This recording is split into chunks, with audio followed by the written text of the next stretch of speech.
بسم الله الرحمن الرحيم ودع عنك الرقاد إنه الإسلام عاد في سبيل الله قد سرنا وأعلنا الجهاد قم ودع عنك الرقاد إنه الإسلام عاد في سبيل الله قد سرنا وأعلنا الجهاد قم ودع عنك الرقاد إنه الإسلام عاد في سبيل الله.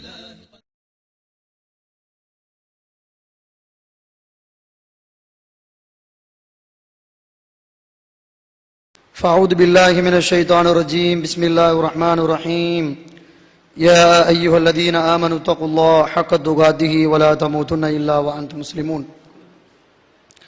وقال أيضا تعالى يا أيها الذين آمنوا هل أدلكم على تجارة تنجيكم من عذاب أليم تؤمنون بالله ورسوله وتجاهدون في سبيل الله بأموالكم وأنفسكم ذلكم خير لكم إن كنتم تعلمون. புகழ் அனைத்தும் ஏக இறைவனுக்கு உண்டாவதாக. சாந்தியும் சமாதானமும் உத்தம தலைவர் முகமது முஸ்தபா ஸல்லல்லாஹு அலைஹி வஸல்லம் அவர்கள் மீதும் அவருடைய குடும்பத்தார் மீதும் அல்லாஹ்வுடைய மார்க்கத்தை மேலோங்க செய்யக்கூடிய காரியங்களில் ஈடுபட்டுக் கொண்டிருக்கக்கூடிய உண்மை முஜாஹிதுகள் மீதும் இறைவனுடைய பாதையில் தங்களுடைய வாழ்வை அர்ப்பணித்த உண்மையான சுகதாக்கள் மீதும் உண்மை முஸ்லிமான ஆண் பெண் அனைவர் மீதும் இங்கே அமர்ந்திருக்கக்கூடிய நம் அனைவர் மீதும் அல்லாஹ்வுடைய அருளும் அவனுடைய கருணையும் என்றென்றும் உண்டாவதாக என்று பிரார்த்தித்து இந்த உரையை ஆரம்பம் செய்கிறேன். திருக்குர்ஆன் கூறும் ஜிஹாத் தேவைப்படக்கூடிய ஒரு தலைப்பு.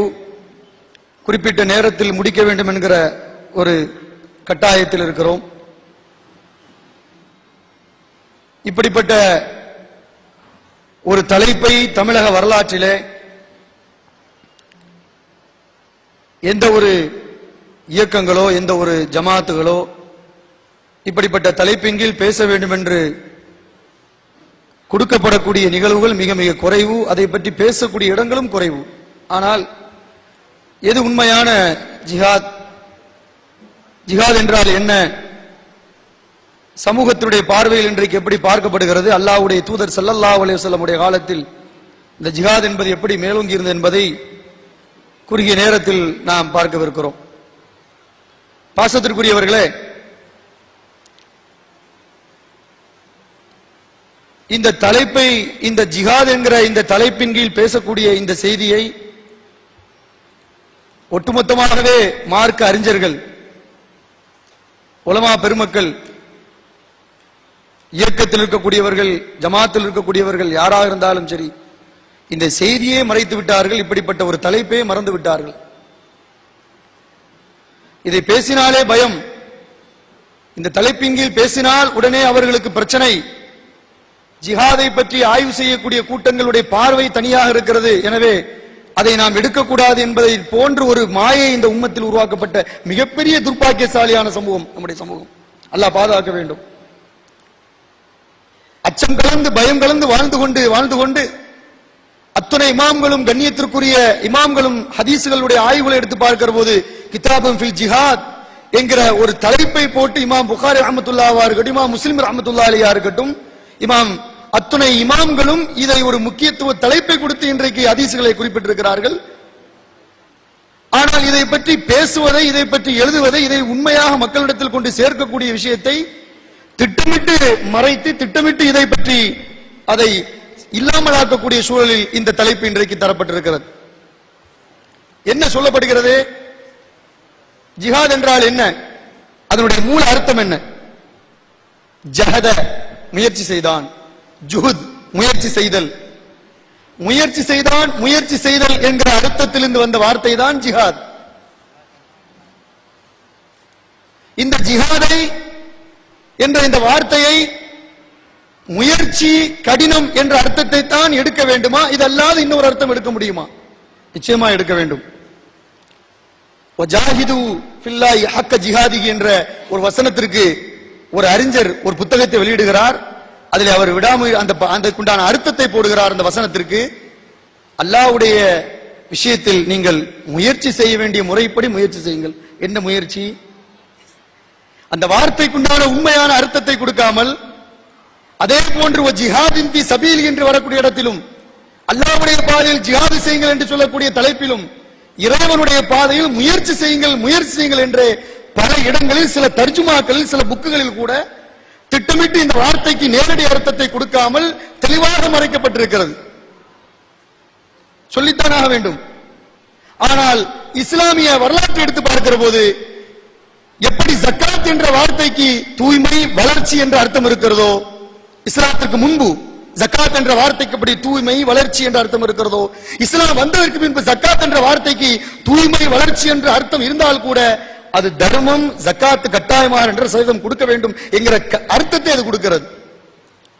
இதே மாதிரிதான் ஜிஹாத் என்பது இஸ்லாமத்திற்கு முன்பு உள்ள வார்த்தைகள் முயற்சி, விடாமுயற்சி, கஷ்டம் என்ற அர்த்தம் இருந்தாலும், பஅதல் இஸ்லாம் இமாம் மாலிக் ரஹ்மத்துல்லாஹி அலைஹி, இமாம் இப்னு தைமியா ரஹ்மத்துல்லாஹி அலைஹி, இமாம் இப்னு தைம் ரஹ்மத்துல்லாஹி அலைஹி, ஒட்டுமொத்த இமாம் நவவி ரஹ்மத்துல்லாஹி அலைஹி அத்தனை இமாம்களும் சொல்கிறார்கள், பஅதல் இஸ்லாம், இஸ்லாம் வந்ததற்கு பின்பு இந்த ஜிஹாத் என்ற பெயருக்கு முயற்சி, கடினம் என்ற அர்த்தம் மட்டுமல்ல, ஜிஹாத் என்பதற்கு உண்மையான அர்த்தம் கடும் முயற்சி. அதற்கு முயற்சி என்பது மட்டுமல்ல, கடுமையான போராட்டம். ஜிஹாதுன் பி அம்வாலிக்கும் வ அன்ஃபுசிக்கும் வார்த்தை பயன்படுத்துகிறார்கள். உங்களுடைய பொருளாலும் உங்களுடைய உயிராலும் நீங்கள் அல்லாஹ்வுடைய பாதையில் நீங்கள் போர் செய்வது என்கிற அர்த்தத்தை மிக தெளிவாக கொடுக்கக்கூடிய வசனம் தான் இந்த பொருந்திய இந்த ஜிஹாத் என்கிற வார்த்தையுடைய வசனம். புரிந்து கொள்ள வேண்டும்.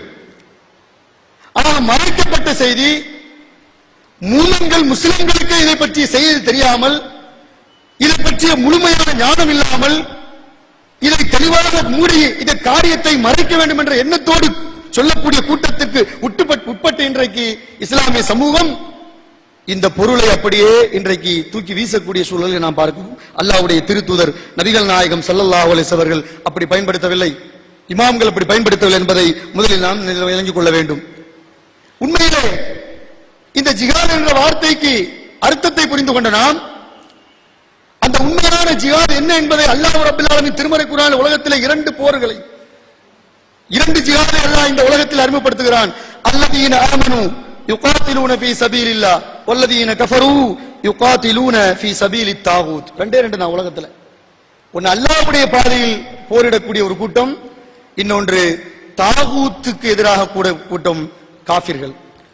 உண்மையான மூமின்கள் அல்லாஹ்வுடைய பாதையில் போரிடக்கூடியவர்கள், நிராகரிப்பாளர்கள் தாகூத்துடைய வழியில் போரிடக்கூடியவர்கள். எனவே ஃபகாத்திலு அவுலியா ஷைத்தான், ஷைத்தானுடைய நேசர்களுக்கு எதிராக நீங்கள் போராடுங்கள் என்று அல்லாஹ் அந்த வசனத்தை சொல்கிறான். இந்த தாகூத் என்ற வார்த்தைக்கு என்ன பொருள்? ஒரு கூட்டம் ஈமான் கொண்டவர்கள் அல்லாஹ்வுடைய பாதையில் போரிடுகிறார்கள், இரண்டு போராட்டம். இன்னொன்று காஃபிர்கள், நிராகரிப்பாளர்கள், அவர்கள் தாகூத்துடைய வழியில் போரிடுகிறார்கள். இந்த தாகூத் என்பதற்கு சமூகத்தில் கொடுக்கப்பட்ட பொருளும் தப்பு. சிலைகள், விக்கிரகங்கள் என்பது மட்டுமல்ல, இமாம் இப்னு கைம் ரஹ்மத்துல்லாஹி அலைஹி இருந்து, முஹம்மது பின் அப்துல் வஹ்ஹாப் ரஹ்மத்துல்லாஹி அலைஹி இருந்து அத்தனை இமாம்களும் கொடுக்கப்பட்ட இந்த தாகூத்துடைய விளக்கம் தஃப்சீரில் இன்னும் இமாம் குர்துபி ரஹ்மத்துல்லாஹி அலைஹி கொடுக்கக்கூடிய விளக்கத்தை பார்க்கிறோம்.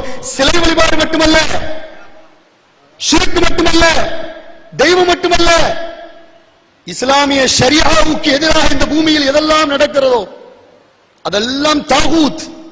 அவைகள் எதிர்த்து நீங்கள் போராடுகிறார்கள் ஒரு கூட்டம். எனவே நீங்கள் அந்த அவுலியாக்கள், ஷைத்தானியன் அந்த அவுலியாக்களுக்கு எதிராக நீங்கள் போரிடுங்கள் என்ற வசனத்தை அல்லாஹ் ரப்பல் ஆலமீன் 4ஆம் அத்தியாயத்துடைய 76 சொல்கிறான். ஆக ஒன்று ஈமான் கொண்டவர்களுடைய போராட்டம், இன்னொன்று குஃபாருடைய போராட்டம். இதுதான் இன்றைக்கு சமூகத்திலே நாம் பார்க்க வேண்டிய முக்கியமான விஷயம். சகோதரர்களே, இந்த உண்மையான இந்த கருத்து பொதிந்த இந்த அழகான வார்த்தையை எதற்காக இஸ்லாம் ஜிஹாத் என்பதை சொல்கிறது? கலிமத்துல்லாஹில் உல்யா, நோக்கம் அதுதான். இந்த மாநாட்டுடைய மைய கருத்து என்ன? அல்லாஹ்வுடைய வாக்கு மேலோங்க வேண்டும். அல்லாஹ்வுடைய வாக்கு அதுதான் உல்யா, உயர்வானது. அந்த வாக்கு உண்மையாக உயர வேண்டும் என்று சொன்னால் இறைவனுடைய பாதையில் ஒரு கூட்டம் நிச்சயமாக அவர்கள் போரிட வேண்டும் என்ற வசனத்தை அல்லாஹ் ரப்பல் ஆலமீன் திருமறை குர்ஆன் சொல்கிறான். இன்றைய காலகட்டம் எப்படி, இது எப்படி கொண்டு போகப்படுகிறது என்பதையெல்லாம் நான் கடைசியில் சொல்லுவேன். ஆனால் இந்த வார்த்தையை அல்லாஹ்வுடைய தூதர் பயன்படுத்தினார் என்று எந்த நேரத்திலும் தைரியமாக சொல்வதற்கு ஏன் உலமாக்கள் தயங்குகிறார்கள்? ஏன் மார்க்க அறிஞர்கள் இந்த தலைப்பின் ஜும்மாவுடைய மேடையில் பேசுவதற்கு யோசிக்கிறார்கள்? ஜிஹாத் என்ற வார்த்தைக்கு முயற்சியின் கஷ்டம் என்பதை மட்டும் சொல்லி ஏன் அதற்கு உண்மை அர்த்தத்தை சொல்வதற்கு யோசிக்கிறார்கள் என்றால் பயங்கரமான ஒரு பின்னால் இருக்கக்கூடிய ஒரு பயங்கரமான ஒரு நோக்கம், அதை சார்ந்து இருக்கக்கூடிய அந்த அச்சுறுத்தல் என்பதைத்தான் இந்த இடத்துல நான் தெளிவாக பதிவு செய்ய கடமைப்பட்டிருக்கிறேன். இஸ்லாமிய அடிப்படையில் ஜிஹாத் என்றால் சிறந்த புனிதம் மிகுந்தது சகோதரர்களே. பின்னால் இதை எப்படி எப்படியெல்லாம் பார்க்கிறார்கள் என்ற செய்தி தனியாக நாம் பார்க்க வேண்டியிருக்கிறது குறிப்பிட்ட நேரத்திலே. ஆனால் இஸ்லாமிய மார்க்கத்தில் இந்த ஜிஹாத் என்பது அது நிச்சயமாக புனிதமாக மதிக்கப்படக்கூடியது, அது அல்லாஹ்விடத்தில் ஏற்றுக்கொள்ளப்படக்கூடிய ஒரு ஃபர்ல், கட்டாய கடமை. தொழுகையும் நோன்பையும் ஜக்காத்தையும் ஹஜ்ஜை சொன்ன சமுதாயம் இதை பற்றி பேசுவதே இல்லை. இது ஃபர்ல் என்பதை சொல்லக்கூட யோசித்தார்கள். இஸ்லாமிய மார்க்கம் அதை சொல்கிறது.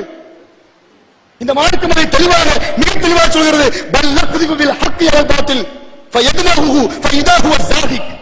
சத்தியத்தை அசத்தின் மீது தூக்கி நாம் வீசினோம், அசத்தியத்துடைய சிரசுகள் எல்லாம் உடைந்து சுக்குநூறாய் விட்டது என்றெல்லாம் சொல்கிறான். சத்தியத்தை தெளிவாக போட்டு உடைக்க வேண்டும்.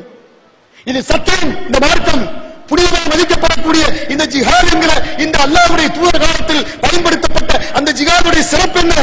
அமல்களிலே சிறந்த அமல் எது தெரியுமா? அல்லாஹ்வுடைய பாதையில் நீ போரிடுவது. நபிகள் நாயகம் ஸல்லல்லாஹு அலைஹி வஸல்லம் சொன்னார்கள். எவ்வளவு பெரிய வார்த்தை! சிறப்புக்குரிய அல்லாஹ்வுடைய தூதர் ஸல்லல்லாஹு அலைஹி வஸல்லம் அவர்கள் சஹாபாக்கள் கேட்கிறார்கள், யா ரசூலல்லாஹ், ஜிஹாதுக்கு இணையான ஒரு அமல் இந்த உலகத்தில் உண்டா? உண்டு, ஆனால் உங்களால் அதை செய்ய முடியாது என்று நபிகள் நாயகம் ஸல்லல்லாஹு அலைஹி சொன்னார்கள். ஜிஹாதுக்கு இணையான ஒரு அமல் உண்டா யா ரசூலல்லாஹ்? உண்டு, உங்களால் கண்டிப்பாக செய்யவே முடியாது. சுப்ஹானல்லாஹ். அல்லாஹ்வுடைய திருத்தூதர் ஸல்லல்லாஹு அலைஹி சொன்னோனே சஹாபாக்கள் என்னது யா ரசூலல்லாஹ் அப்படி என்றால், ஒருவன் அல்லாஹ்வுடைய பாதையில் போருக்கு செல்கிறான், அவன் போருக்கு போயிட்டு திரும்பி வீடு வருகிற வரைக்கும் நீங்கள் நின்று வணங்கி அவன் வருகிற வரைக்கும் நீங்கள் நோன்பு வைக்க வேண்டும். உங்களால் முடியுமா? உங்களால் முடியுமா? அவர் வீட்டுக்கு வருகிற வரைக்கும் நீங்கள் சலாவில் ஈடுபட வேண்டும், தொழுகையில். அவர் வீட்டுக்கு வருகிற வரைக்கும் நீங்கள் சௌம் நோன்பில் ஈடுபட வேண்டும். இந்த இரண்டையும் செய்தால்தான் அதற்கு இணையாக நீங்கள் அடைய முடியும். முடியாது என்று அல்லாஹ்வுடைய தூதர் ஸல்லல்லாஹு அலைஹி வஸல்லம் அவரிடம் சஹாபாக்கள் சொன்ன வார்த்தை அவ்வளவு ஒரு சிறப்பு மிகுந்த ஒரு இபாதத். இதை இபாதத், வணக்கம் என்று சொல்வதற்கு யோசிக்கிறார்கள். அதற்குண்டான காரணத்தை உருவாக்கி விட்டார்கள், தவறு என்று. ஆனால் இது அல்லாஹ்வுடைய தூதருடைய காலத்தில் உருவாக்கப்பட்ட சமூக அந்த அமைப்பில் சிறப்பாக பயன்படுத்தப்பட்டது. அல்லாஹ்வுடைய தூதர் ரசூலுல்லாஹி ஸல்லல்லாஹு அலைஹி வஸல்லம் காலத்தில் இன்னும் ஒருபடி மேலே சொல்வதா இருந்தால், இந்த சமூகத்திலே மற்ற காரியத்தில் இந்த மார்க்கத்தில் ஒன்றை செய்தால் சொர்க்கம் உண்டு என்று சில காரியங்களை சொல்லுவோம் சொர்க்கம் செல்வதற்கு இது என்று. ஆனால் அல்லாஹ்வுடைய தூதர் ரசூலுல்லாஹி ஸல்லல்லாஹு அலைஹி அவர்கள் இதில் ஈடுபடக்கூடியவனுக்கு டைரக்ட் சொர்க்கம். சுப்ஹானல்லாஹ், தெளிவான சொர்க்கம். ஜா ரஜுலுன் யௌம உஹத், உஹது நேரத்தில் ஒரு நபித்தோழர் வருகிறார். உஹது போர்க்களத்துடைய நேரத்தில் அல்லாஹ்வுடைய தூதருடன் பேரிச்சம்பளத்தை கையில் வைத்து கேட்கிறார், ஐன அன யா ரசூலல்லாஹ் இன் குதில்து, ஐன அன யா ரசூலல்லாஹ் இன் குதில்து. அல்லாஹ்வுடைய தூதருடைய முகத்தில் அந்த எதிரிகளால் வெட்டப்பட்ட ரத்தம் அல்லாஹ்வுடைய தூதர் துடைத்துக் கொண்டிருக்கிறார்கள். பதில் உஹது போர்க்களத்திலே பேரிச்சம்பளத்துடைய அந்த பையையும் பேரிச்சம்பளத்தை தின்று கொண்டிருக்கக்கூடிய ஒரு நபித்தோழர், அவர் பேர் வரவில்லை, ஜா ரஜுலுன், ஒரு மனிதர் வந்தார். பேரிச்சம்பளத்தை தின்று கொண்டே கேட்கிறார், அல்லாஹ்வுடைய தூதரே, இப்போது நான் போரிட்டால் நான் எங்கே இருப்பேன் என்று கேட்கிறார்கள். அல்லாஹ் அக்பர், சுப்ஹானல்லாஹ். கொடுத்த பதில் யோசிக்கவில்லை சகோதரர்களே, மஷூரா போடவில்லை சகோதரர்களே, ஒரு ஆலிமை கேட்டுவிட்டு ஃபத்வா கட்டவில்லை சகோதரர்களே. மிக தெளிவாக அல்லாஹ்வுடைய தூதர் சொன்னார்கள், கால ஃபில் ஜன்னah, நீங்கள் சோனம் இருப்பீர்கள், சொர்க்கத்தில் இருப்பீர்கள் என்று அல்லாஹ்வுடைய தூதர் சொன்னார். அல்லாஹ்வுடைய தூதருடைய காலத்தில் ஏற்பட்ட ஜிஹாதிய அந்த சிறப்பு கலிமா மேலோங்குவதற்காக, அல்லாஹ்வுடைய வாக்கு மேலோங்குவதற்காக, சத்தியத்திற்கும் அசத்து நடக்கக்கூடிய அந்த காலகட்டத்தில் ஏற்பட்ட அந்த போராட்டத்திற்காக அல்லாஹ்வுடைய தூதர் சொன்ன வார்த்தை ஜன்னா. உடனே அல்கா தமராத்தின் குன்னஃபியதிகி, தன் கையில் இருந்த பேரிச்சம்பளத்தை தூக்கி வீசுகிறார் அந்த நபி தோழர், ஓடி செல்கிறார். சும்ம காத்தல ஹத்தா குத்தில, சும்ம காத்தல ஹத்தா குத்தில, கடைசி வரைக்கும் போராடுகிறார். கடைசியில் அவர் அல்லாஹ்வுடைய பாதையில் ஷஹீதாகிறார். சொர்க்கத்திற்கு செல்லக்கூடியவரை பார்க்க வேண்டுமானால் இவரை பாருங்கள் என்று நபிகள் நாயகம் ஸல்லல்லாஹு அலைஹி அவர்கள் அந்த தோழரை மையப்படுத்தினார்கள் சகோதரர்களே. அவர் செல்கிற போது சொன்ன வார்த்தை, நான் சுவனம் செல்வதற்கு தயாராக இந்த பேரிச்சம்பளமோ, இந்த பேரிச்சம்பளத்தை தின்று கொண்டிருக்கக்கூடிய நேரத்தில் நான் சுவனம் செல்லக்கூடிய நேரத்தை நான் வீணடிக்க விரும்பவில்லை, எனவே இதோ செல்கிறேன் யா ரசூலல்லாஹ் என்று உள்ளே நுழைந்தார். அசத்தியத்திற்கு எதிராக சத்தியம் மேலோங்குவதற்காக அல்லாஹ்வுடைய பாதையை தேர்ந்தெடுத்தார். அவர் சுவனத்திற்கு சொந்தக்காரர் என்று அல்லாஹ்வுடைய தூதரால் பெருமை பாராட்டப்பட்டவர். அமலுன் கலீலுன் அஜ்ருன் கஸீருன், இவர் செய்த செயல் மிக குறைவு, ஆனால் கூலி மிக பெரியது என்று அல்லாஹ்வுடைய தூதர் ரசூலுல்லாஹி ஸல்லல்லாஹு அலைஹி வஸல்லம் சொன்னார்கள். அப்படி புனிதமாக நன்மையாக கருதப்பட்ட ஒரு இபாதத், ஒரு வணக்கம் இந்த தலைப்பின் கீழ் நாம் பேசிக் கொண்டிருக்கிறோம். திருக்குர்ஆன் மாநாடுக்கு எதற்கு உளவுத்துறை? யோசிக்க வைக்கிறீர்கள், கேட்க வைக்கிறீர்கள். கேளுங்கள், எதை சொல்கிறோம் என்று கேளுங்கள். ஆனால் சத்தியத்தை மிக தெளிவாக சொல்லக்கூடிய இடம் திருக்குர்ஆன் சொல்லக்கூடிய, நீ அப்படி பாண்டிங் பண்றாங்கன்னா திருக்குர்ஆன் தான் பாண்ட் பண்ணணும், ஒண்ணும் செய்ய முடியாது. வேதம் சொல்லக்கூடிய கட்டளை, அல்லாஹ் சொல்லக்கூடிய இக்காமத்து தீனுக்குண்டான அந்த கட்டளை, இந்த மார்க்கத்தை நிலைநிறுத்துவதற்காக இறைவன் சொன்ன கட்டளையை சமூகம் பேசப்படாத காலத்தில் இதை பேசியாக வேண்டும் என்று சொன்னால், நீ நினைப்பது போன்று வெட்டுவதற்கோ குத்துவதற்கோ உடனே இறங்கி பலரை வெட்டுவதற்கோ உள்ள செய்திகளை வெளியிட்டவில்லை. எது உண்மையான ஜிஹாத் என்பதை இந்த உம்மத்தில் நிச்சயமாக என்ன செய்ய வேண்டும்? பதிவு செய்யப்பட வேண்டும். இந்த தலைப்பின் கீழ் தீவிரவாதமாக்கப்பட்டிருக்கிறது உலகத்திலே இந்த ஜிஹாதை பேசுபவர்கள், இதை பற்றி இதை போன்ற தலைப்புகளில் உள்ளவர்கள். எது தீவிரவாதம்? எவன் தீவிரவாதி? எவன் தீவிரவாதி? உலக நாட்டிலே தன்னை விட மிகப்பெரிய ஒரு நபர் எவனுமே இல்லை என்று சொல்லி அயோக்கியத்தனம் செய்து கொண்டிருக்கிற, அயோக்கியத்தனமும் சண்டித்தனமும் செய்து கொண்டிருக்கக்கூடிய அமெரிக்கா, அவன் தீவிரவாதி இல்லையா?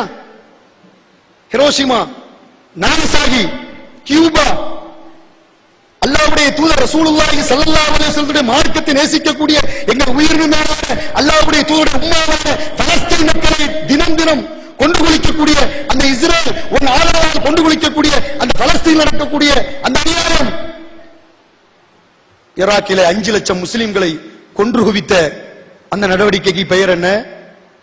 கணக்கிலே வராம தினமும் கொத்து கொத்தாக பலஸ்தீனில் கொன்று குவிக்கக்கூடிய அந்த குழந்தைகள் எல்லாம், மக்கள் எல்லாம் கொன்று குவித்து அகதிகளாக்கக்கூடிய அதற்கு என்ன பெயர்?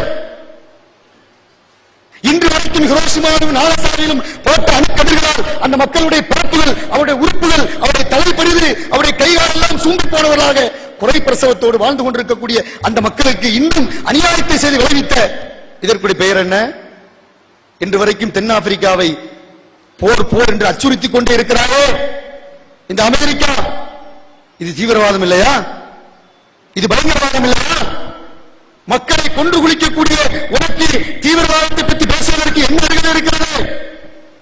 20 பேரை சுட்டுக் கொன்ற சமீபத்திலே 20 பேர் அமெரிக்காவில் ஒரு சிறுவன் சுட்டுக் கொன்ற காரியத்திற்காக கண்களை கண்ணீர் வடிக்கிறான் ஒபாமா.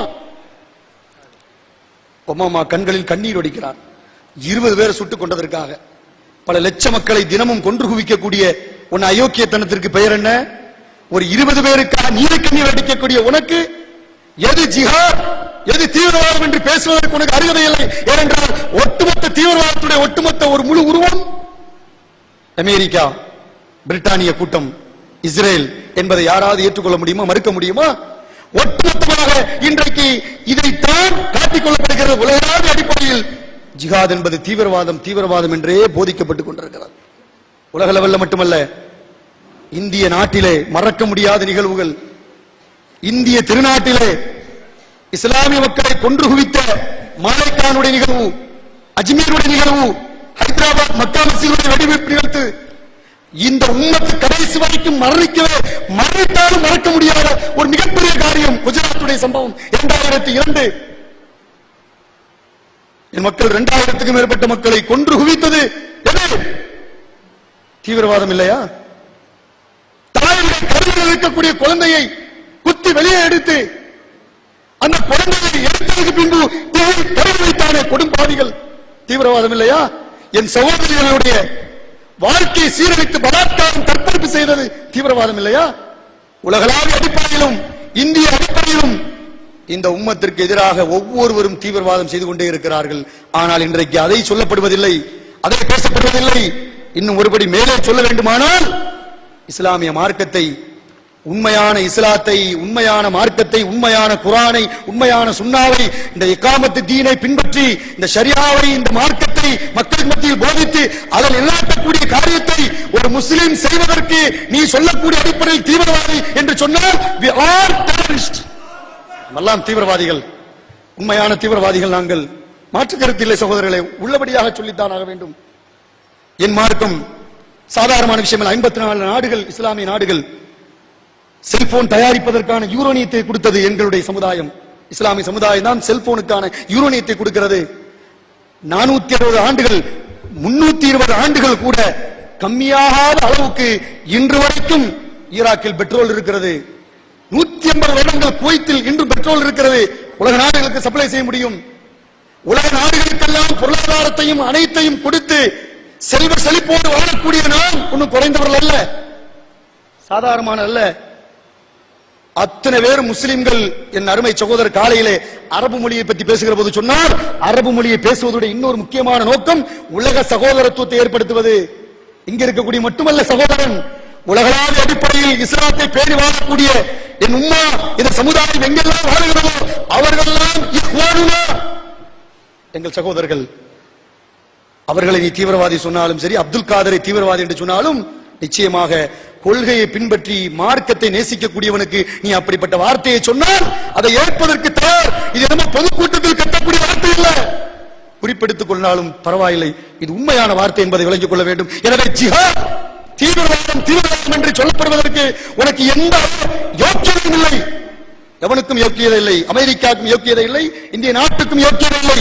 2002 1992 பாபர் மசூதி இடித்ததற்கு பின்பு அதை தொடர்ச்சியாக மும்பையில் நடந்த கலவரம் மறக்க முடியாது. இந்த நாட்டிலே கொன்று குளித்து ஓடிய அயோக்கிய நாய்களுக்கெல்லாம் செத்ததற்கு பின்பு மும்பையினுடைய முக்கிய பகுதியில் அவனுக்கு என்னது சிலை தரப்பும் அவனுக்கு தேவையான ஏற்பாடுகளும் செய்து மகாபிதாவை போன்று மனிதரை போன்று ஒரு பேட்டை ரவுடிக்கு கொடுக்கக்கூடிய மரியாதை நீ செய்கிறாய். என் மக்கள் கொண்டு குவிக்கப்பட்டிருக்கிறார்கள் ஒவ்வொரு மண்ணிலும், ஒவ்வொரு நாட்டிலும், ஒவ்வொரு நகரத்திலும், எல்லா இடங்களிலும். ஆனால் இதற்கு நாங்கள் எங்கேயும் இந்த ஜிகாத் என்ற வார்த்தையை இந்தியாவிலும் எங்கேயும் நாங்கள் பயன்படுத்தவில்லை. ஆனால் மிக தெளிவாக சொல்கிறீர்கள், திட்டமிட்டு பரப்புகிறீர்கள் ஜிகாது தீவிரவாதம் என்று. பரவாயில்லை என்பதை சொல்லி அப்படிப்பட்ட நிகழ்வு இந்த அவையில் கொண்டு போகப்படுகிறது என்பதை உங்களுடைய கண் முன்னால் கொண்டு வர செய்து, நிச்சயமாக அடுத்தபடியாக ஊடகங்கள் பார்வை, ஜிகாத் ஊடகங்கள் பார்வையில் ஜிகாத், இது முக்கியமாக பேசப்பட வேண்டிய விஷயங்கள். ஊடகத்துடைய பார்வையில் ஜிகாத் நிச்சயமாக சமீபத்தில் இந்த ஊடகம் செய்த அநியாயங்கள் அக்கிரமங்கள் நீங்கள் தினமும் படிக்கிறீர்கள், தினமும் படிக்கிறீர்கள்.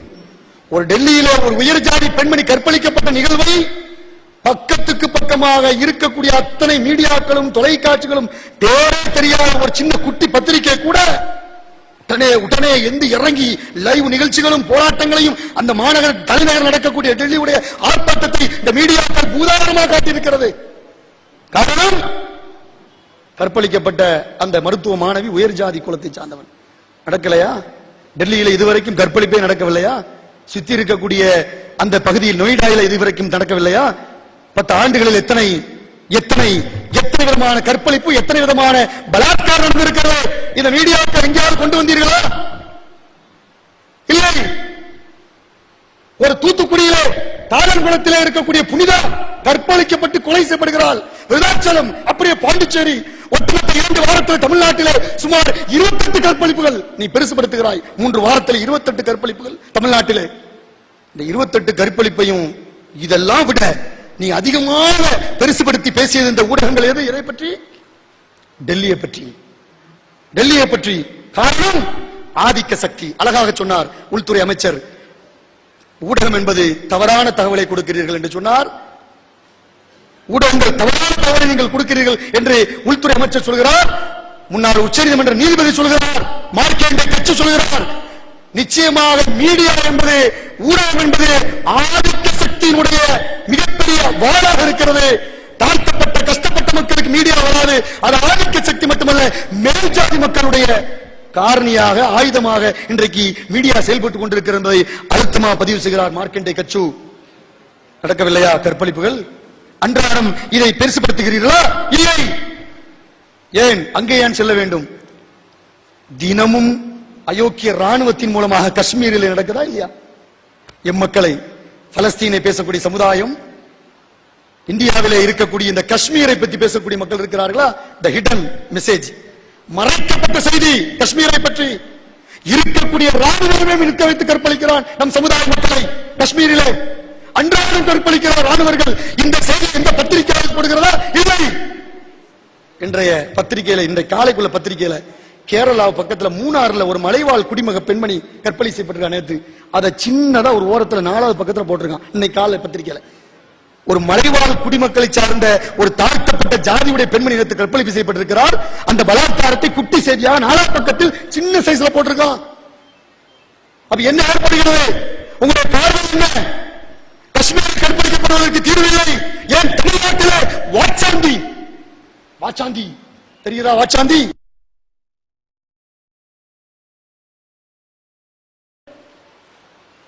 அப்பாவி பழங்குடி மக்களை நின்று கற்பழித்த மறைக்கப்பட்டது. அந்த வாச்சாந்தி மேற்ற மலைவாழ் குடிமக்கள் கற்பழிக்கப்பட்ட நிகழ்வை அப்படியே மூடி மறைத்தீர்கள். எனவே ஊடகம் என்பது ஆதிக்க சக்தியினுடைய மிகப்பெரிய ஒரு வாள். மேல்மட்ட மக்களுக்கு தான் உதவி செய்கிறது. ஊடகத்தை எதிர்த்து கண்டிப்பாக ஜிஹாது செய்தே ஆக வேண்டும். ஊடகத்தை எதிர்த்து கண்டிப்பாக நாம் போராடியே ஆக வேண்டும். எனவே இந்த ஊடகம்தான் இந்த காரியத்தை எல்லாம் பெருசுபடுத்தாமல் சின்ன சின்ன காரியத்தை கூட பெருசாக பூதாகாரமாக ஆக்குகிறது. சமீபத்தில் 3 வாரத்துக்கு முன்பு 150 கிலோ ஜெலட்டின் குச்சியோட பெங்களூர் தருமபுரி பக்கத்தில் ஒருத்தர் கைது செய்யப்படுகிறான். அத்தனையும் டெட்டனேட்டர்கள், ஜெலட்டின் குச்சி. அந்த மெசேஜ் அப்படியே என்ன செய்யறான்? காரணம் யாரு? ஒரு பாய் இல்ல, ஒரு நான் முஸ்லிம். அதனால மெசேஜ் என்ன, நீ சாதாரணப்பட்ட ஒரு தொப்பி வைத்த அல்லது முஸ்லிம் தாடி வைத்த ஒருவன் அதை செய்திருந்தால் தமிழகத்தை உலுக்கி தீவிரவாதி கைது, 150 கிலோ ஜெலட்டின் குச்சியோடு பல டெட்டனேட்டர்களோடு கைது என்று போடுகிறார்களே. என்ன உங்களுடைய ஊடகம்? நச்சுத்தன்மை விதிக்கக்கூடிய இந்த ஊடகம் எங்களை பார்த்து ஜிஹாதை தீவிரவாதம் என்று சொல்வதற்கு உனக்கு எந்த யோக்கியதும் இல்லை, உனக்கு எந்த அதிகாரமும் இல்லை, உனக்கு அந்த அதிகாரம் இல்லை. புனித மிகுந்த மார்க்கம், அந்த புனித மிகுந்த மார்க்கம் சொல்லக்கூடிய வார்த்தைக்கு பெயர் ஜிஹாத். அது குத்திப அலைக்கும் ஃபில் கத்லா, போர் என்பது கடமையாக்கப்பட்டது, அது புனிதமாகப்பட்ட ஒரு இபாதத், வணக்கம் எங்களுக்கு ஜிஹாத், அது மாற்று கருத்து இல்லை என்பதை இந்த ஊடகங்களுக்கு நாம் சொல்லிக் கடமைப்பட்டிருக்கிறோம். அடுத்தபடியாக அருமை சகோதரர்களே, நேரம் குறிப்பிட்டப்பட்ட மிக துளிமணி இருப்பதனால் அடுத்து ஜிஹாத் குழப்பத்தை விளைவிக்குமா? ஜிஹாத் என்ன? ஜிஹாதுடைய சிறப்பு என்ன? அல்லாஹ்வுடைய தூதர் காட்டிய அந்த உண்மையான ஜிஹாதுடைய சிறப்புகள் என்பதை நாம் புரிந்தோம். ஜிஹாத் உண்மையிலே குழப்பத்தை ஏற்படுத்துமா? ஜிஹாத் என்றால் என்ன? போராட்டக்களம். நான் சொல்வது வெறும் ஆயுத போராட்டம் மட்டுமல்ல. ஜிஹாத் பின் நப்ஸ், நீ அதை மட்டும் சொல்லிட்டு முடிச்சிட்டீங்க ஆளுங்கள் எல்லாருமே. மௌலவிகள், அறிஞர் பெருமக்கள் அடிக்கடி பேசக்கூடிய வார்த்தை உள்ளத்தோடு போராடணும். ஆமா, அப்புறம் என்ன செஞ்சிருது? ஜிஹாத் என்ற வார்த்தைக்கு முயற்சி, விடாமுயற்சி மட்டும்தான். உண்மையான ஜிஹாத் என்கிற வார்த்தைக்கு நீங்கள் மறைத்தீர்கள். அது திருக்குர்ஆன் மாநாட்டிலே உண்மையான ஜிஹாதுக்கு என்ன அர்த்தம் என்பது இங்கே பதிவு செய்யப்பட்டு விட்டது. நல்ல புரிந்து கொள்ள வேண்டும். இனி தமிழாக்கம் செய்யக்கூடியவர்கள், புக்கிடக்கூடியவர்கள், கண்ணியத்துக்குரிய உலமாக்கள் அதற்கு உண்டான சரியான அர்த்தத்தை உங்களுடைய புக்குகளில், உங்களுடைய இதழ்களில் குறிப்பிடுங்கள். அல்லாஹ்வுக்கு அஞ்சிக் கொள்ளுங்கள். அப்துல் காதர் வழங்காமல் இருந்தவன் தான். ஆனால் அல்லாஹ் ரப்பல் ஆலமீன் அந்த ஆய்வுகளை தந்ததற்கு பின்பு அதற்கான உண்மை அர்த்தம் எப்போது, எந்த நேரத்தில் எப்படி பயன்படுத்த வேண்டும் என்பதை புரிந்து கொண்டோம். எனவே இந்த ஜிஹாத் பலவிதமான முறைகள் இருக்கிறது. ஜிஹாத் பின் நப்ஸ், ஜிஹாத் பில் யத், ஜிஹாத் பில் லிசான், ஜிஹாத் பில் கலம், பலவிதமான பரிணாமங்கள். வாளெடுத்து போர் செய்கிற போராட்டம் இருந்தது. அல்லாஹ்வுடைய தூதருடைய ஷரியா உருவாக்கப்பட்டு ஒரு சமூகம் உருவாக்கப்பட்டு அதை சார்ந்திருக்கக்கூடிய அந்த உம்மாவுக்கு கடமையாக்கப்பட்ட அந்த ஜிஹாத், நாவினால் ஜிஹாத், கைகளால் ஜிஹாத், உங்களுடைய எழுத்துக்களால் ஜிஹாத், ஜிஹாத் பில் கலம், இதையும் சொல்லியாக வேண்டும். இந்த ஊடகங்களுக்கும் இந்த பத்திரிகைகளுக்கும் இந்த மீடியாக்களுக்கும் எதிராக ஒரு தனியான ஒரு துறை அமர்ந்து கொண்டு எழுத்து மூலமாக அவனுக்கு எதிராக போராடுவதும் மிக முக்கியமான கடமை என்பதை நாம் புரிந்து கொள்ள வேண்டும். இப்படி பலவிதமான அர்த்தங்கள் புரிந்த அந்த ஜிஹாத் குழப்பத்தை விளைவிக்கக்கூடியதல்ல, இஸ்லாஹை ஏற்படுத்தியது. அல்லாஹ்வுடைய தூதருடைய காலத்தில் வலா துஃப்ஸிது ஃபில் அர்லி பஅத இஸ்லாஹிஹா, சீர்திருத்தம் ஏற்பட்டதற்கு பின்பு பூமியில நீங்கள் குழப்பத்தை உண்டாக்காதீர்கள். யார் சொல்கிறா? அல்லாஹ் சொல்கிறான். சீர்திருத்தம் ஏற்பட்டு விட்டது, சீர்திருத்தம் உண்டாகிவிட்டது. இந்த பூமியில அல்லாஹ்வுடைய மார்க்கம் இஸ்லாம் தான். இந்த மார்க்கத்தை பின்பற்றக்கூடியவர்கள் முஸ்லிம்கள். எவர் உள்ளே வந்தாலும் அவன் பெயர் முஸ்லிம். அவனுக்கு ஒரே குர்ஆன் வேதம், அவனுக்கு ஒரே தலைவர் அல்லாஹ்வுடைய தூதர். அவன் உற்று நோக்கக்கூடிய ஒரே இடம் ஃபவல்லு வஜ்ஹக ஷத்ரல் மஸ்ஜிதில் ஹராம், அதான் நம்முடைய கிப்லா. என் தலைவர் ரசூலுல்லாஹ், என் கிப்லா கஅபா, என் வேதம் திருக்குர்ஆன். இது அத்தனை பேருக்கும் பொதுவானது, இது அத்தனை பேருக்கும் உண்மையானது. அந்த ஒட்டுமொத்த முஸ்லிம்களும் நிச்சயமாக அதைத்தான் பின்பற்ற வேண்டும். எவர் உள்ளே வந்தாலும் நிச்சயமாக அதுதான் சரியான மார்க்கம். அப்படிப்பட்ட ஒரு சமூக கட்டமைப்பை அல்லாஹ்வுடைய தூதர் உருவாக்கியது பின்பு அல்லாஹ் சொல்கிறான் வலா துஃப்ஸிது ஃபில் அர்லி பஅத இஸ்லாஹிஹா, பூமியில் சீர்திருத்தம் ஏற்பட்டதற்கு பின்பு குழப்பத்தை உண்டாக்காதீர்கள். மார்க்க அடிப்படையில், ஷரியா அடிப்படையில் ஒரு தெளிவான அடிப்படை இஸ்லாம் ஏற்படுத்தியது. இன்னைக்கு குழப்பங்கள் ஒட்டுமொத்த உருவமாக இந்த உலகமும் இந்த இந்திய துணைக்கண்டமும் இருக்கிறது. உண்டா இல்லையா? அத்துணையும் இருக்கிறது குழப்பங்கள். இங்கே மது ஒழிக்கப்பட்டிருக்கிறதா? மதுவை ஒழித்தார்கள். உயிரில் மேலான ரசூலுல்லாஹி ஸல்லல்லாஹு அலைஹி வஸல்லம் ஃபஹல் அன்தும் முன்தஹூன், ஒரே வார்த்தை.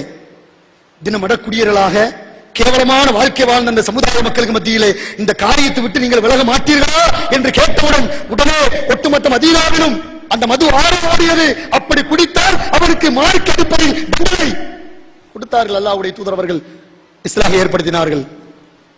விபச்சாரம் செய்தானா அந்த விபச்சாரத்துக்கு உண்டான தண்டனை அல்லாஹ்வுடைய தூதர் பிடித்து வெட்டினார்கள். கல்யாணம் முடிந்தவன் விபச்சாரம் செய்தால் இந்த தண்டனை, திருமணம் முடியாதவன் விபச்சாரம் செய்தால் அவனுக்கு இந்த தண்டனை. ஷரியாவை எழுத்துவதற்காக இக்காமத்து தீனுக்காக அல்லாஹ்வுடைய தூதர் கொடுத்த சிறந்த தண்டனை. வட்டி அல்லாஹ்வோடு போரிடுவதற்கு சமமான காரியம், அதை எதிர்த்தார்கள். அதற்காக அல்லாஹ்வுடைய தூதர் சட்டத்தை இறைவனும் இறக்கினான். அல்லாஹ்வுடைய தூதர் அதை நடைமுறைப்படுத்தினார்கள். இந்த பூமி முழுக்க இஸ்லாம் சீர்திருத்தம் ஏற்பட்டது அல்லாஹ்வுடைய தூதருடைய காலத்தில். குழப்பமில்லை, பிரச்சனை இல்லை, எல்லாம் நிம்மதியாக வாழ்கிறார்கள். அனைத்து மக்கள் நிம்மதியாக வாழ்கிறார்கள். வாழ்வதற்கு தகுதியான ஒரே வழி இஸ்லாத்தை நேசிப்பது. நிச்சயமாக அப்படிப்பட்ட ஒரு அடிப்படையான ஒன்றை அல்லாஹ்வுடைய தூதர் கையில் எடுத்தார்கள். அதற்கு பெயர் ஜிஹாத். நபிகள் நாயகம் ஸல்லல்லாஹு அலைஹி வஸல்லம் அவர்கள் அதற்கான தண்டனை நிறைவேற்றினார்கள். 10 ஆண்டுகளாக ஹரியானால இதுவரைக்கும் விபச்சாரம் பண்ணவன், பாலியல் பலாத்காரம் பண்ணவன் எத்தனை பேரும் சொல்லி ஒரு 4 நாளைக்கு முன்னாடி நெட்ல ஹரியானா மாநிலம் 10 ஆண்டுகள் பாலியல் பலாத்கார மக்களுடைய லிஸ்ட போடுறான். போட்டுட்டு இருக்கும் போது அந்த மாநிலத்தில் 5 பேர் என்ன செய்யப்படுறான்? கரண்டா போட்டுட்டு இருக்கும் போது 5 பேர் கற்பழிப்பு செய்யறான். சட்டத்தை பார்த்தீர்களா? இந்த லட்சணம் ஓடுகிறது.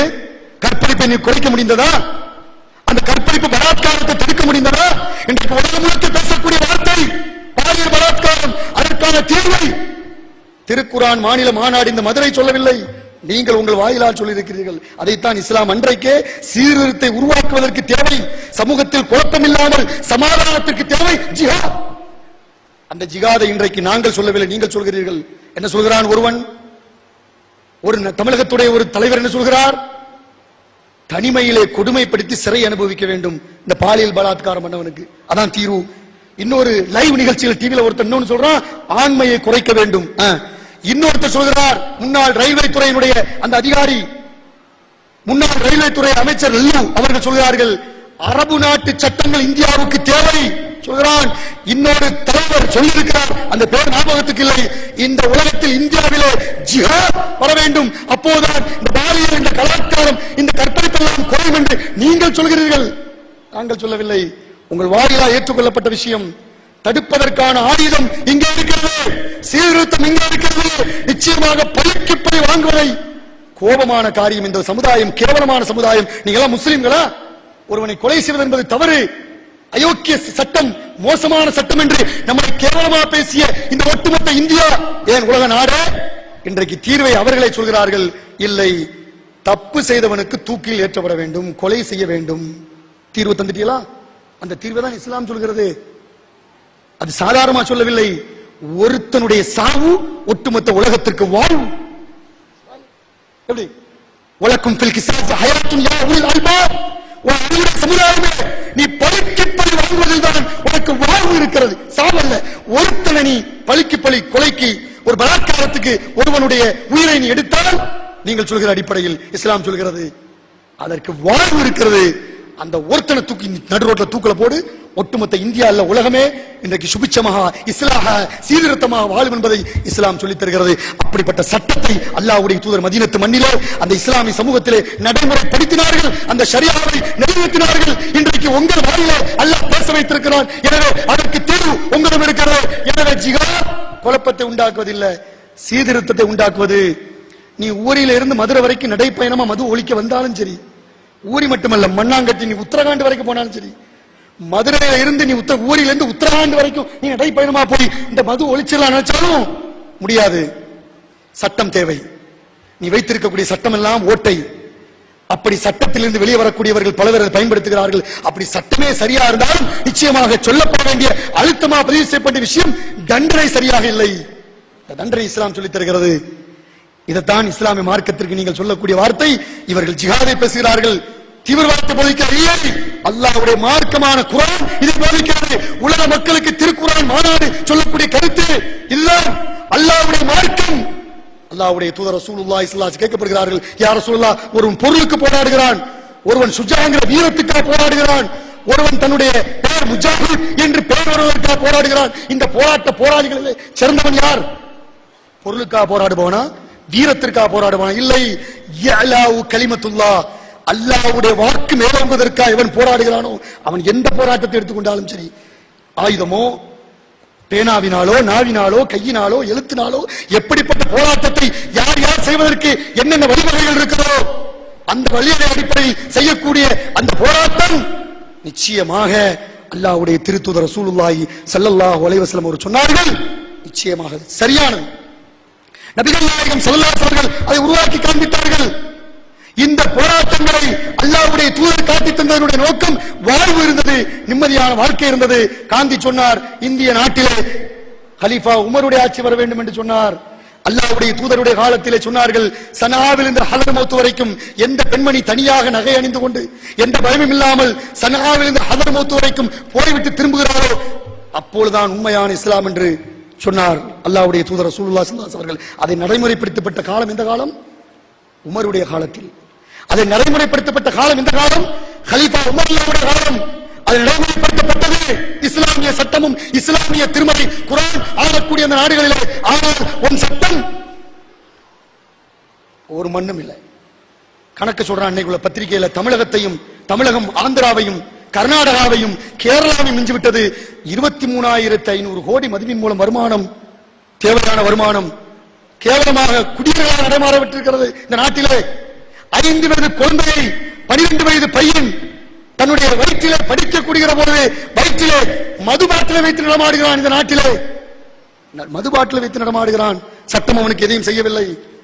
கேவலமான பலாத்காரத்துடைய விளைவு, பெற்ற தந்தை தான் பெற்ற மகள் 5 வயது 12 வயது பிள்ளையை தன் பெற்ற மகளை கற்பழிக்கிறான்.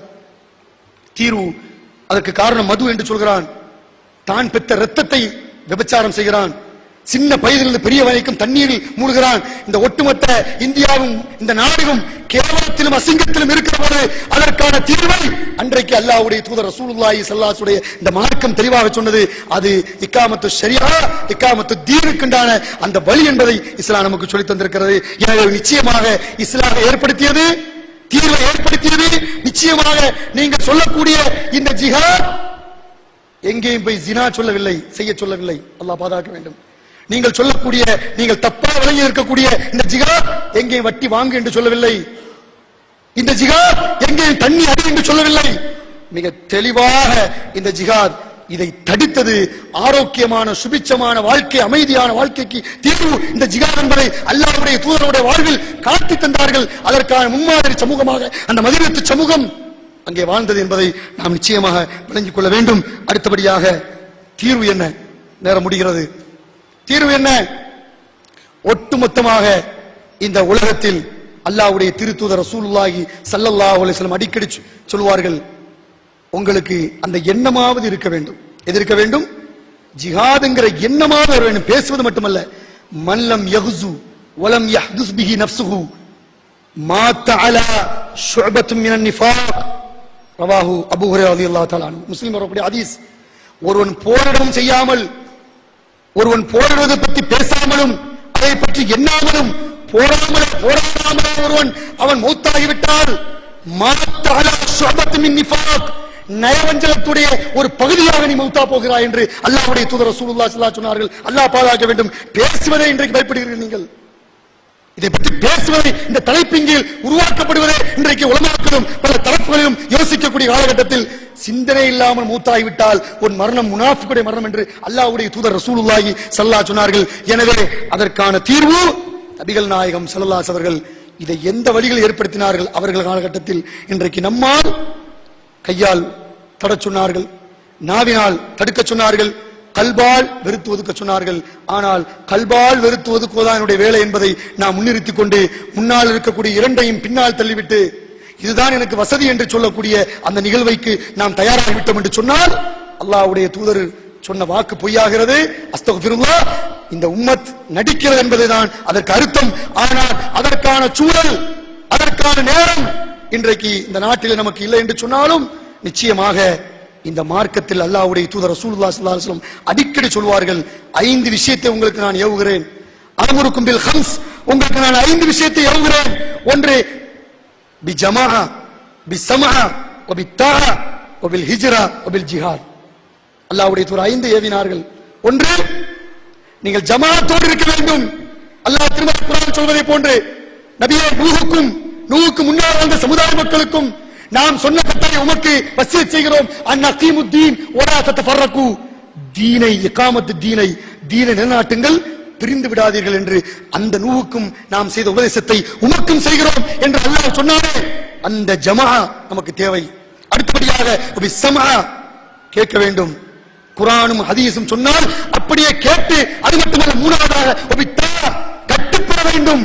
நாலாவதாக பில் ஹிஜ்ரா, ஐந்தாவதாக பில் ஜிஹாத் என்று அல்லாஹ்வுடைய தூதர் 5 ஏவினார்கள். இதுதான் இஸ்லாமிய மார்க்கம் சொல்லக்கூடிய உன்னதமான செய்தி என்பதை நாம் விளங்க வேண்டும். நபிகள் நாயகம் ஸல்லல்லாஹு அலைஹி வஸல்லம் அவர்கள் இந்த அடிப்படையை, இந்த உம்மத்தை உருவாக்குவதற்கும் இந்த ஷரியாவை நிலைநாட்டுவதற்கும் அல்லாஹ்வுடைய தூதர்கள் காட்டி தந்த அந்த புனிதம் மிகுந்த அந்த இபாதத்தை இன்றைக்கு கேவலமாக அல்லது தவறுதலாக அதை புரிய வேண்டிய முறைப்படி புரியாமல் வேறு விதமாக இன்றைக்கு ஆக்கப்பட்டிருக்கிறது. ஆனால் உண்மையிலேயே நிச்சயமாக அதற்கான தீர்வை அல்லாஹ்வுடைய தூதரும் நபிகள் நாயகம் ஸல்லல்லாஹு அலைஹி வஸல்லம் இந்த வேதமும் நமக்கு சொல்லித் தந்திருக்கிறது. இருண்ட அந்த ஸ்பெயினை உருவாக்கியது இஸ்லாம், இருண்ட ஐரோப்பாவை உருவாக்கியது இஸ்லாம். அது கொண்டு வந்தது இந்த மார்க்கம் சொல்லித் தரக்கூடிய இந்த உம்மா. அதை உருவாக்கி இன்றைக்கு உம்மத்தில் வெளிச்சத்தை, கல்வியையும் விஞ்ஞானத்தையும் கொண்டு வந்து இன்றைக்கு முழுக்க அது மார்க்கமாக்கி தந்திருக்கிறது இந்த இஸ்லாம். இதை விட கேவலமாக இருண்டமாக வாழ்ந்த சமுதாய மக்கள், அந்த ஐயாமுல் ஜாஹிலியா மக்கள், அந்த மக்கள் இதன் மூலம் தெளிவு பெற்றார்கள், உண்மையான மார்க்கத்தை புரிந்தார்கள், குர்ஆனை தெளிவுபடுத்தினார்கள். இதற்கான தீர்வை இஸ்லாம் சொல்லக்கூடிய இறுதிக்கு நாம் வருவோம். ஜிஹாத் என்றால் சமூக தீமைகளையும் சமூகம் செய்யக்கூடிய இந்த காரியத்திற்கு தீர்வு எதுவென்று சொன்னால் ஜிஹாது தான். அந்த ஜிஹாத் என்ன என்பதை அல்லாஹ் ரப்பல் ஆலமீன் இன்றைக்கு மிக தெளிவாக திருமறை குர்ஆனிலே ஒருத்தர் சொல்கிறான், ஃபலா துத்இல் காஃபிரீன வஜாஹிதுஹும் பிஹி ஜிஹாதன் கபீரா. காஃபிர்களுக்கு நீங்கள் ஒரு காலமும் வழிபடாதீர்கள், கட்டுப்படாதீர்கள். நிச்சயமா நீங்கள் அவர்களுக்கு ஒரு காலமும் நீங்கள் இத்தாத்தாகாதீர்கள். ஆனால் நீங்கள் செய்ய வேண்டிய வேலை வஜாஹிதுஹும் பிஹி, இந்த திருமறை குர்ஆனை கொண்டு ஜிஹாதன் கபீரா, ஒரு பெரிய ஜிஹாதை இந்த குர்ஆனை கொண்டு நீங்கள் செய்யுங்கள். இதுதான் உங்களுக்கு தந்திருக்கக்கூடிய ஒரு சிறந்த தீர்வு என்பதை அல்லாஹ் ரப்பல் ஆலமீன் 25ஆம் அத்தியாயத்துடைய 52ஆம் வசனத்தில் அல்லாஹ் சொல்கிறான். இந்த சமூகம் இன்றைக்கு சீரழிவிலும் அநியாயத்திலும் அக்கிரமத்திலும் இருப்பதற்கு காரணம் திருக்குர்ஆன் போய் சேரவில்லை, அந்த திருமறை குர்ஆனை உண்மையாக பின்பற்றக்கூடிய மக்களாக இல்லை. எனவே குர்ஆனை முதலில் படியுங்கள், அடுத்து ஒரு கட்டமைப்பு, அடுத்து சமூக அமைப்பு, அதன் கீழ் அந்த சமுதாயம் உருவாகுவது, அதற்கு பின்பு தீமைகளை தடுப்பது என்பது இரண்டாவது கட்டங்கள். முதலில் இந்த திருக்குர்ஆனை பற்றி பிடிப்போம். அல்லாஹ்வுடைய வாக்கு அதுதான் உயர்வானது என்பதை இந்த சமூகத்துக்கு கொண்டு போகக்கூடிய ஒரு சிறந்த பணியை நாம் செய்வோம். குர்ஆனை அடிப்படையில் ஒரு சமூகத்தை கட்டமைப்போம். அதுதான் இப்போதுள்ள கட்டத்துக்கு மிக முக்கியமான தேவை, அதற்கான தருணம் என்பதை இந்த நேரத்தில் நான் சொல்லிக் கொள்கிறேன். இது நோக்கமும் அல்லாஹ்வுடைய வாக்குதான் நமக்கு முன்மாதிரியா இருக்கிறது என்பதை விளங்கிக் கொண்டு அல்லாஹ் ரப்பல் ஆலமீன் அப்படிப்பட்ட குர்ஆனிய சமுதாயமாக நம்மளை ஆக்குவான். அதற்கு தீர்வை அதன் மூலம் நாம் பெற்றுக்கொள்வோம். சகோதரர் மிர்ஷாத் அவர்கள் சொன்னதை போன்று நிச்சயமாக 2025 மிக தெளிவாக சொல்லப்பட்ட செய்தி, இன்றைக்கு இருக்கக்கூடிய உலகத்திற்கே ரவுடியா இருக்கக்கூடிய அமெரிக்கா, அது சொல்லக்கூடிய அங்கிருந்து வரக்கூடிய தகவல்கள் மிக தெளிவாக பதிவு செய்கிறது. அமெரிக்காவிலே முதல் மதமாக கிறிஸ்தவம் இருக்கிறது, இரண்டாவது மதமாக இஸ்லாம் இருக்கிறது. 2025 இஸ்லாம் அமெரிக்காவை இஸ்லாம் ஆளும். ஏனென்றால் நிச்சயமாக இஸ்லாம் த ஃபர்ஸ்ட் ரிலிஜன், முதல் மார்க்கமாக. எங்கே தீவிரவாதம், எங்கே பயங்கரவாதம் என்று எவன் இந்த செய்திகளை கட்டவிழ்த்து விட்டு தவறாக புரிய வைத்தானோ அங்கே இஸ்லாம் வளரும் இன்ஷா அல்லாஹ். அங்கே மார்க்கம் மேலோங்கும். இஸ்லாம் will dominate the world. Islam will dominate the world. இந்த உலகத்தை ஆளக்கூடிய அளவுக்கு அந்த சட்டம் தெளிவாக இருக்கிறது. எனவே இஸ்லாம் இந்த அமெரிக்காவை ஆளும் என்ற ஒரு அழகான சுப செய்தியை எதிரிகள் மூலமாக அமெரிக்கா மூலமாக செய்தி வெளிவருகிறது. நிச்சயமாக அப்படிப்பட்ட சுன்னாவை பெற்றிருக்கக்கூடிய நாம், குர்ஆனை கையில் வைத்திருக்கக்கூடிய நாம், நமக்கு தலைமை ஒன்று, வேதம் ஒன்று, தலைவர் ஒன்று, நாம் முன்னோக்கக்கூடிய கிபிலா ஒன்று. அதே அமெரிக்கா மிக தெளிவாக ஒரு 5 வருடத்துக்கு முன்பு செய்தியை சொன்னான். உலக மக்களுக்கெல்லாம் முன்னோடியாக நாம் முன்னோக்கக்கூடிய அந்த காபா உலக மக்களுக்கு தலைமை பீடம். அமெரிக்கா சொல்கிறது இஸ்லாம் Makkah is not only Muslims கிபிலா. Makkah it is only Muslims. Makkah is not only Muslims Qibla, but it is center of world என்று சொல்கிறான். சைனால இருந்து, ஜப்பான்ல இருந்து, எங்க இருந்து கிரீன்விச் கனெக்ட் பண்ணி பார்த்தாலும் உலகத்துக்கே தலைமை பீடமா இருக்கக்கூடிய ஒரு நாடு எது? காபா, காபத்துல்லா. அப்படிப்பட்ட காபாவை நமக்கு அல்லாஹ் கிபிலாவை தந்திருக்கிறான், வேதத்தை தந்திருக்கிறான், தலைவரை தந்திருக்கிறான். இந்த திருமறை குர்ஆனை மக்களுக்கு கொண்டு போய் சேர்ப்போம். தேவையில்லாத விஷயங்களை, தேவையில்லாத வெற்று பிரச்சாரங்களை நம்பாமல் திருமறை குர்ஆனை மக்களும் கொண்டு போவோம். அந்த திருமறை குர்ஆன் மூலமாக நீங்கள் ஜிஹாது செய்யுங்கள். ஜிஹாதன் கபீரா, பெரிய ஜிஹாதை செய்யுங்கள் என்று அல்லாஹ் சொல்கிறானே. அப்படிப்பட்ட திருமறை குர்ஆன் நமக்கு முன்மாதிரியா இருக்கிறது. எனவே அந்த அடிப்படையில் நம்முடைய வாழ்வை நாம் அமைத்துக் கொள்வோம். தவறாக புரிந்து கொள்ளப்பட்ட இந்த நிகழ்வுக்கு ஒரு காலமும் இஸ்லாமியர்கள் பொறுப்பாக மாட்டார்கள். எதை சொன்னால் எதன் பக்கம் திரும்புமோ அதன் பக்கம் திரும்பிக் கொண்டிருக்கிறது. இது அல்லாஹ் ஏற்படுத்திய மிக சிறந்த ஒரு முன்னுதாரணம் என்பதை சமகாலத்தில் நாம் பார்த்துக் கொண்டிருக்கிறோம். எனவே இறைவன் சொன்ன அடிப்படையில் அந்த இஅலாவு கலிமத்துல்லா, அல்லாஹ்வுடைய வாக்கு மேலோங்குவதற்கு நம்மாலான முயற்சிகளை இந்த துனியாவிலே, இந்த பூமியிலே குழப்பங்களை வேறறுத்து சமூக தீமைகளை ஒழிப்பதற்கு நம்மாலான அந்த உண்மையான திருமறை குர்ஆன் மூலமாக நம்முடைய வாழ்வை நாம் அமைத்துக் கொள்வோம். அதற்கு அல்லாஹ் தௌஃபீக் செய்வானாக என்று கூறி வாய்ப்பளித்தமைக்கு ஜஸாக்குமுல்லாஹ் கைரா என்று கூறி முடித்துக் கொள்கிறேன். வஸ்ஸலாமு அலைக்கும் வரஹ்மத்துல்லாஹி